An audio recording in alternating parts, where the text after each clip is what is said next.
Imagine being confined to a 10 by 10 foot room in complete isolation. The pitch is 100 days in solitary confinement. No timekeeping devices. You know, one of the things was you got to take away your clock, so you didn't know what time it was.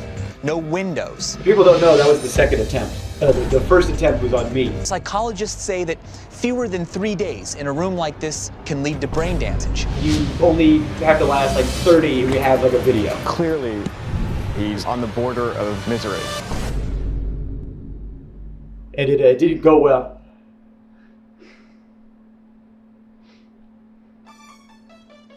Hey, what's going on? Welcome back to my room. Holy fuck, did you watch Dogpack's new video yet? Because if you haven't, you need to. I'll put a link in the description. Listen, I'm just a regular dude in his 30s talking about shit he's passionate about on YouTube. So I'm beginning this video assuming you've already seen Dogpack's second video on the MrBeast shit. And I'm gonna be honest with you, Jimmy Donaldson may have actually violated human rights here and committed actual war crimes. And as an extra spicy bonus, he may have employed a convicted sex offender guilty of raping a child and had him in videos with a literal mask on his face. And MrBeast being in such close proximity to kids and even meeting a bunch of them and communicating with them on Discord, it is very, very strange that MrBeast would have a convicted child sex offender as part of the main cast, even if it's only for one video. But then again, Chris Tyson. This is just wild to me because I'm such a huge fan, but now that I've seen all of this evidence and testimony, I'm just flabbergasted. I'll probably never watch another Beast video ever again unless it's to make fun of it in front of an audience, but see, this is why I don't trust people. How many beloved YouTubers and streamers turned out to be fucking monsters just this summer alone, dude? I don't trust anybody. If Markiplier, PewDiePie, or MatPat turn out to be sex pests diddling kids, I'm gonna throw my computer out the goddamn window and give up. That will be the end of my faith in the human race. Anyways, I don't think they are though, because they are awesome people. We are going to be starting this video picking up where we left off with the last one. When we last left our heroes, we were talking about MrBeast's latest upload and how he's manipulating the analytics to favor him. According to Nuxtaku, he tried out the same extension on his own videos, and the app that MrBeast is trying to discredit actually underestimates how many dislikes a video actually has. So the 2 million dislike number might not be accurate after all,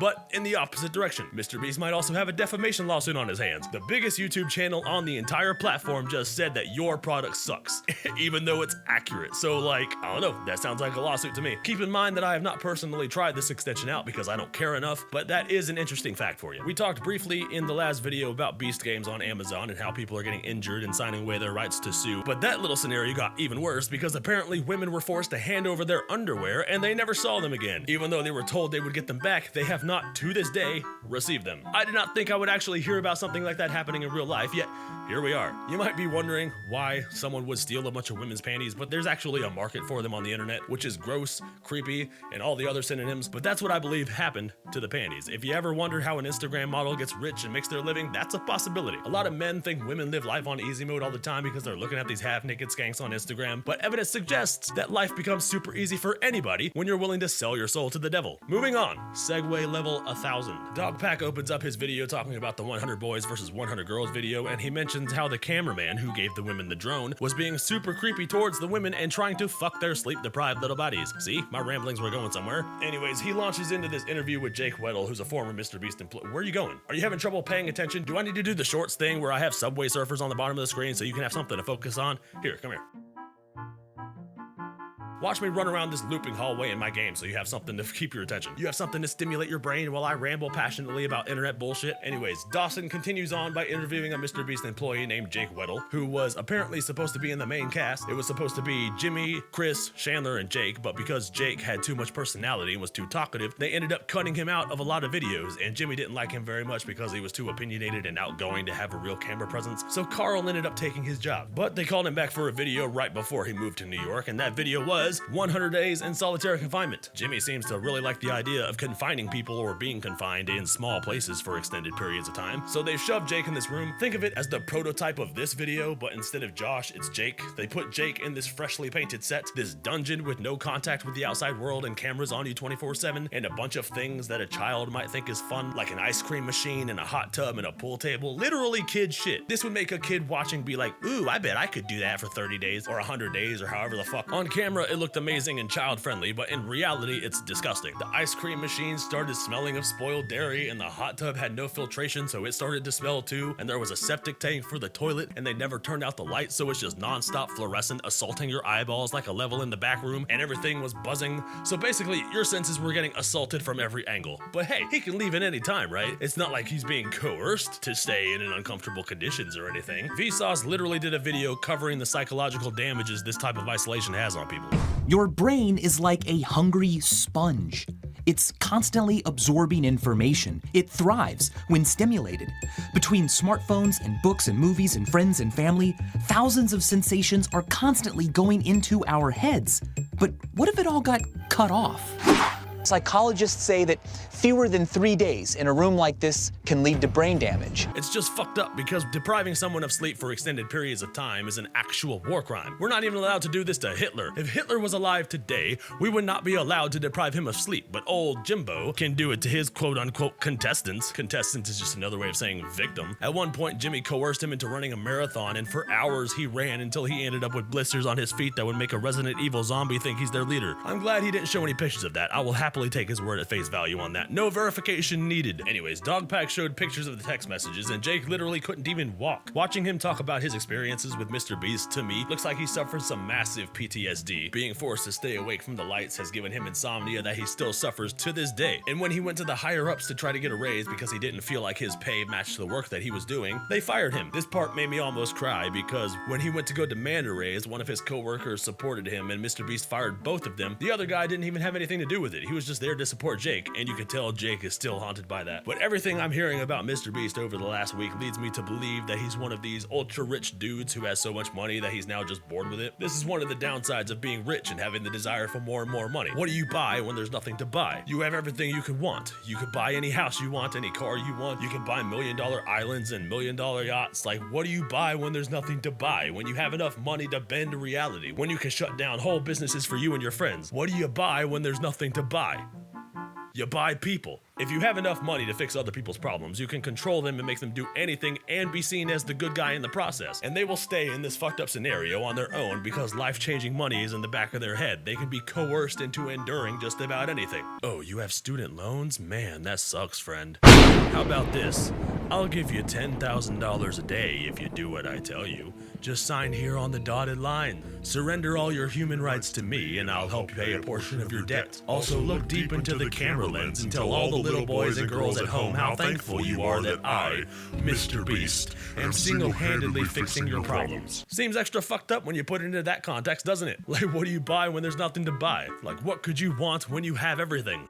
Control. Controlling people, controlling the narrative, controlling your image and what people think of you. It's all about control. And that's the vibe I get when I hear people talk about MrBeast and their experiences with him. Being in a MrBeast video seems almost dystopian. I get the sense that MrBeast enjoys throwing money on the ground and watching peasants fight for it. He doesn't care if you need the money or what happens to you after you get it or how much taxes you have to pay on it. He doesn't care what you think because he thinks you're all stupid. That's why he put a literal sex offender in his videos. Oh, we need a fourth to fill in this spot for this video, so we're gonna get a registered sex offender to be here. Just put a mask on him and make him look like a wrestler. That'll butter up the kids. This is Charles, by the way, not Delaware. What is Delaware? New Jersey. According to his brother-in-law, Jake the Viking, Charles pleaded guilty to raping a child. Full-on penetration of a child whose age is in the single digits. Did that sentence make you want to throw up? Anyways, after Dogpack dropped that Charles was in the video, Jake the Viking came out on Twitter and basically verified all of it. I don't know if he thinks this is some sort of damage control or what, but it most certainly was not controlling any sort of damage. All he basically said was, yes, he was in the video, yes, he's on the sex offender registry, and yes, he pled guilty, but yada yada yada yada yada. Nothing else after the but matters. This is just basic understanding of how people work. If they go, yes, I did this, and yes, I did that, but yada yada yada yada yada, nothing after the but matters. It's all bullshit excuses trying to justify why it's okay this time. This time is different, you guys. Now, there are instances where people plead guilty to crimes in exchange for lesser sentences. Sometimes people get caught up in some bullshit and they're in the wrong place at the wrong time, they plead guilty. I get it. That shit does happen. But when you're talking about rape of a minor and sexual intercourse of a minor under the age of 11, why would you plead guilty to that? The only reason you would plead guilty to that is if you know that you would lose trying to fight it. That means there's so so much evidence on you to pin you with this charge that if you fight it, you might end up with a worse sentence. Pleading guilty to a crime does not mean you didn't do it. Thought that went without saying. I got too ahead of myself and I forgot to mention the Team C's part of the video where MrBeast pretends to care about the ocean because his public image matters so much, and this how to succeed in a MrBeast production pamphlet or whatever. No does not mean no. Well, that's a tad bit rapey. Basically, in this part of the video, Dawson goes over how MrBeast coerces businesses to let him film there. Basically, if they need to go to a Dollar Tree or whatever and buy everything in the store, but the Dollar Tree employees say no, then find someone who will say yes. They call this pushing through the no, where they go on basically a scavenger hunt to find someone willing to break the rules for MrBeast. Oh, if the employee says no, then go to the boss. If the boss says no, go to the boss's boss. If the Dollar Tree says no, then find another Dollar Tree and maybe you'll find a fan willing to break the rules to be in a MrBeast video. It's very scummy.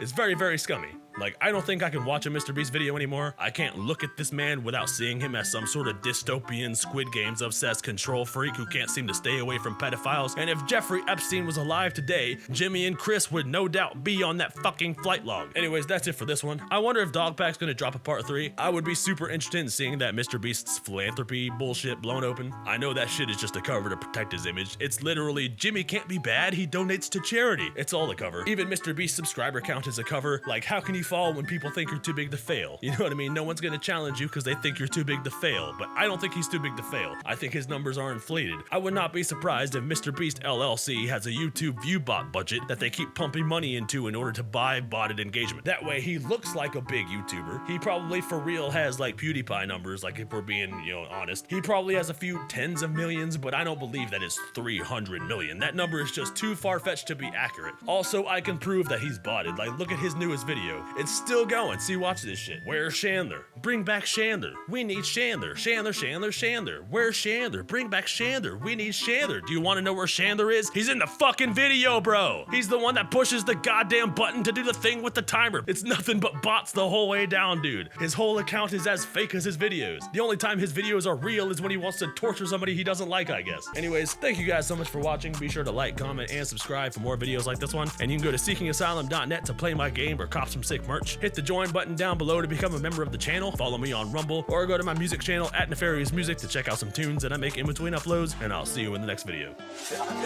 I've been riding around town, blowing loud with the window down. Oh shit.